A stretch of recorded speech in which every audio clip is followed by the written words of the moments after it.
So I wanted to share this video. I'm going to talk about it a little bit afterwards, but it's from the German Vice Chancellor Robert Habeck, talking really honestly and in a really raw fashion about what's going on in Israel, the explosion of anti-Semitism in the West, and Germany's role in all of this. So let's take a look. Der Terrorangriff der Hamas auf Israel ist jetzt bald 4 Wochen her. Viel ist seitdem passiert. Politisch, aber vor allem für die Menschen, so vielen Menschen, deren Leben von Angst und Leid zerfressen wird. Die öffentliche Debatte ist seit dem Angriff aufgeheizt, mitunter verworren. Ich möchte mit diesem Video einen Beitrag dazu leisten, sie zu entwirren. Zu viel scheint mir zu schnell vermischt zu werden. Der Satz, Israels Sicherheit ist deutsche Staatsräson, war nie eine Lehrformel. Und er darf auch keine werden. Er sagt, dass die Sicherheit Israels für uns als Staat notwendig ist. Dieses besondere Verhältnis zu Israel rührt aus unserer historischen Verantwortung. Es war die Generation meiner Großeltern, die jüdisches Leben in Deutschland und Europa vernichten wollte. Die Gründung Israels war danach, nach dem Holocaust, das Schutzversprechen an die Jüdinnen und Juden, und Deutschland ist verpflichtet zu helfen, dass dieses Versprechen erfüllt werden kann. Das ist ein historisches Fundament dieser Republik. Die Verantwortung unserer Geschichte bedeutet genauso, dass Jüdinnen und Juden in Deutschland frei und sicher leben können, dass sie nie wieder Angst haben müssen, ihre Religion, ihre Kultur offen zu zeigen. Genau diese Angst aber ist nun zurück. Ich habe kürzlich Mitglieder der jüdischen Gemeinde in Frankfurt getroffen. In einem intensiven, in einem schmerzhaften Gespräch erzählten mir die Gemeindevertreterinnen und Vertreter, dass ihre Kinder Angst haben, zur Schule zu gehen, dass sie nicht mehr in Sportvereine gehen, dass sie auf Anraten ihrer Eltern die Kette mit dem Davidstern zu Hause lassen. Heute, hier in Deutschland, fast 80 Jahre nach dem Holocaust. Sie erzählten, dass sie sich selbst nicht mehr trauen, in ein Taxi zu steigen, dass sie Briefe nicht mehr mit Absendern versehen, um ihre Empfänger zu schützen. Heute, hier in Deutschland, fast 80 Jahre nach dem Holocaust. Und ein jüdischer Freund berichtete mir von seiner Angst, seiner schieren Verzweiflung, seinem Gefühl von Einsamkeit. Die jüdischen Gemeinden warnen ihre Mitglieder, bestimmte Plätze zu meiden, zu ihrer eigenen Sicherheit. Und das heute hier in Deutschland, fast 80 Jahre nach dem Holocaust. Der Antisemitismus zeigt sich auf Demonstrationen, er zeigt sich in Äußerungen, er zeigt sich in Angriffen auf jüdische Läden, in Drohungen. Während es schnell große Solidaritätswellen gibt, etwa wenn es zu rassistischen Angriffen kommt, ist die Solidarität bei Israel rasch brüchig. Dann heißt es, der Kontext sei schwierig. Kontextualisierung aber darf hier nicht zur Relativierung führen. Wir haben sicherlich oft zu viel Empörung in unserer Debattenkultur, aber hier können wir gar nicht empört genug sein. Es braucht jetzt Klarheit und kein Verwischen. Und zur Klarheit gehört, Antisemitismus ist in keiner Gestalt zu tolerieren. In keiner. Das Ausmaß bei den islamistischen Demonstrationen in Berlin und in weiteren Städten Deutschlands ist inakzeptabel und braucht eine harte politische Antwort. Es braucht diese auch von den muslimischen Verbänden. Einige haben sich klar von den Taten der Hamas und vom Antisemitismus distanziert, haben das Gespräch gesucht. Aber nicht alle und manche zu zögerlich und ich finde insgesamt zu wenige. Die hier liebenden Muslime haben Anspruch auf Schutz vor rechtsextremer Gewalt. Zu Recht. Wenn sie angegriffen werden, muss dieser Anspruch eingelöst werden und das Gleiche müssen sie jetzt einlösen, wenn Jüdinnen und Juden angegriffen werden. Sie müssen sich klipp und klar von Antisemitismus distanzieren, um nicht ihren eigenen Anspruch auf Toleranz zu unterlaufen. Für religiöse Intoleranz ist in Deutschland kein Platz. Wer hier lebt, lebt hier nach den Regeln dieses Landes und wer hierher kommt, muss wissen, dass das so ist und so auch durchgesetzt werden wird. Unsere Verfassung schützt und gibt Rechte. Sie legt aber auch Pflichten auf, die von jedem und jeder erfüllt werden müssen. Beides kann man nicht voneinander trennen. Toleranz kann an dieser Stelle keine Intoleranz vertragen. Das ist der Kern unseres Zusammenlebens in dieser Republik. Das heißt, das Verbrennen von israelischen Fahnen ist eine Straftat. Das Preisen des Terrors der Hamas auch. Wer Deutscher ist, wird sich dafür vor Gericht verantworten müssen. Wer kein Deutscher ist, riskiert außerdem seinen Aufenthaltsstatus. Wer noch keinen Aufenthaltstitel hat, liefert einen Grund, abgeschoben zu werden. Der islamistische Antisemitismus darf aber nicht darüber hinwegtäuschen, dass wir auch in Deutschland einen verfestigten Antisemitismus haben. Nur dass die Rechtsextremen sich gerade aus rein taktischen Gründen zurückhalten, um gegen Muslime hetzen zu können. Die Relativierung des Zweiten Weltkriegs, des Naziregimes als Fliegenschiss, ist nicht nur eine Relativierung des Holocaust. Sie ist ein Schlag ins Gesicht der Opfer und Überlebenden.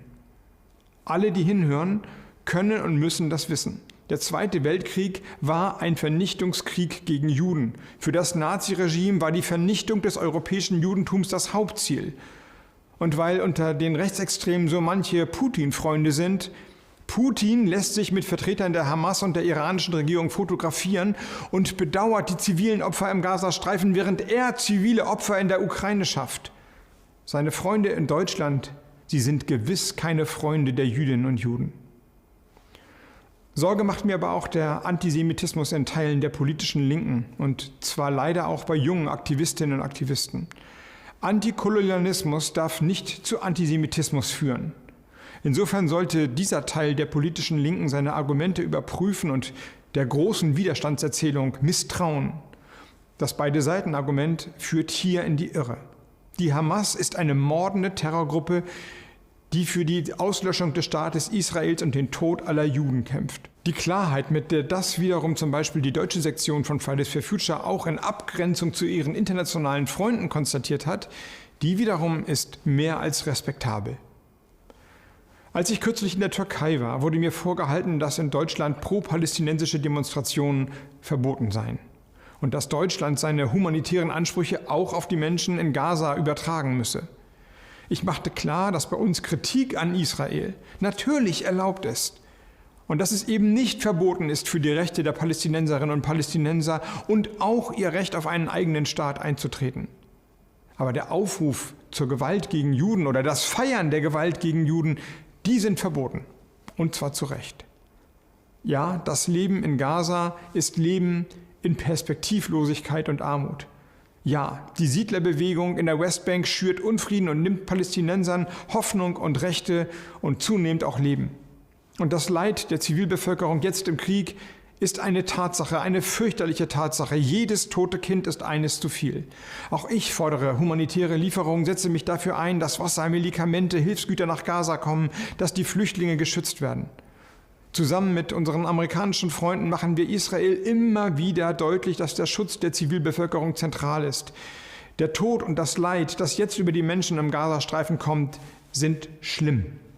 Das zu sagen ist so notwendig wie legitim. Systematische Gewalt gegen Jüdinnen und Juden aber kann damit dennoch nicht legitimiert werden.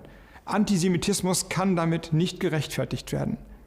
Natürlich muss sich Israel an das Völkerrecht und internationale Standards halten. Aber der Unterschied ist, wer würde solche Erwartungen je an die Hamas formulieren?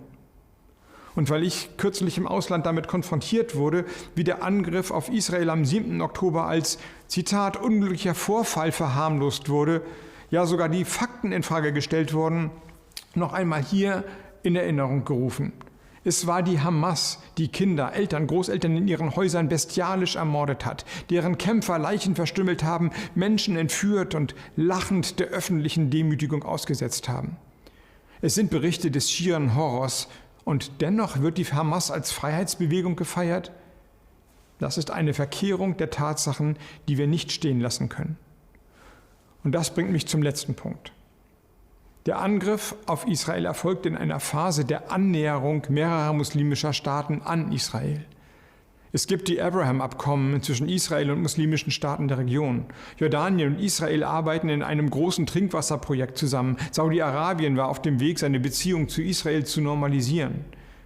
Aber ein friedliches Miteinander von Israel und seinen Nachbarn, von Juden und Muslimen, die Perspektive einer Zwei-Staaten-Lösung, all das wollen die Hamas und ihre Unterstützer, insbesondere die iranische Regierung, nicht. Sie wollen es zerstören. Wer die Hoffnung auf Frieden in der Region nicht aufgegeben hat, wer am Recht der Palästinenser auf einen eigenen Staat und eine wirkliche Perspektive festhält, und das tun wir, der muss jetzt in diesen Wochen der Bewährung differenzieren. Und zur Differenzierung gehört, dass die Mordtaten der Hamas Frieden verhindern wollen. Die Hamas will nicht die Aussöhnung mit Israel, sondern die Auslöschung von Israel. Und deshalb gilt unverrückbar: Das Existenzrecht Israels darf nicht relativiert werden. Die Sicherheit Israels ist unsere Verpflichtung. Deutschland weiß das. So I'm obviously going to disagree with the Vice Chancellor's views on what should and shouldn't be banned and, free speech issues. There are obvious differences between the United States and Germany. But the fact that he can talk about this issue with such clarity and such relentless refusal to engage with the both sides-ism bullshit that we're seeing, compare this to how the Biden administration is approaching this, especially with the expectations of, say, the Muslim community in both places. For so many people in our nation, the past few days and weeks have brought about all too familiar fears. Fears that they will be targeted, profiled, or attacked simply because of who they are, how they worship, or how they look. And so today, I am proud to announce the Biden-Harris administration will develop our nation's first national strategy to counter Islamophobia. This strategy will be a comprehensive and detailed plan to protect Muslims and those perceived to be Muslim from hate, bigotry, and violence, and to address the concern that some government policies may discriminate against Muslims. For example, the so-called Muslim ban, which President Biden revoked on our first day in office. The fact that Germany is willing to be more honest on issues of anti-Semitism than the United States says everything about how Germany has changed and how the United States is really regressing under Joe Biden. Unless we're willing to talk about this honestly, nothing is going to change. The issue right now is that Joe Biden cares more about votes in Michigan than he does about actually fighting anti-Semitism, because he's already backtracking. He's already sucking up to the votes there. He's already talking about Islamophobia and anti-Semitism. His level of concern right now about the potential rise of anti-Semitism in light of everything that's going on in Israel. So a couple of things. We have not seen any credible threats. I know there's been always questions about credible threats, and so just want to make sure that that's out there. But look, Muslim and those perceived to be Muslim have endured a disproportionate number of hate-fueled attacks, and certainly President Biden understands that many of our Muslim, Arab Americans and Palestinian American loved ones and neighbors are worried about the hate being directed at their communities, and that is something you heard the president speak to in his address just last Thursday. And so one of the things that the president has done is directed his team, Homeland Security team, to prioritize prevention and disruption of any emerging threats that could harm the Jewish, the Muslim, Arab Americans, or any other communities. And that is something that the president has sought to do and since day one. As you know, the president ran on protecting communities, obviously, but bringing people together, protecting the soul of the nation, and so that is something that the president takes very, very seriously, and. We're going to continue to denounce any sort of hate towards any American here, and so that's what we're going to continue to be steadfast on. Again, he has directed his Homeland Security team to make sure that they're on top of this. When we would never do the same thing if there was a massive attack on Muslim citizens, Muslim civilians, who obviously deserve the exact same security that Jewish civilians do.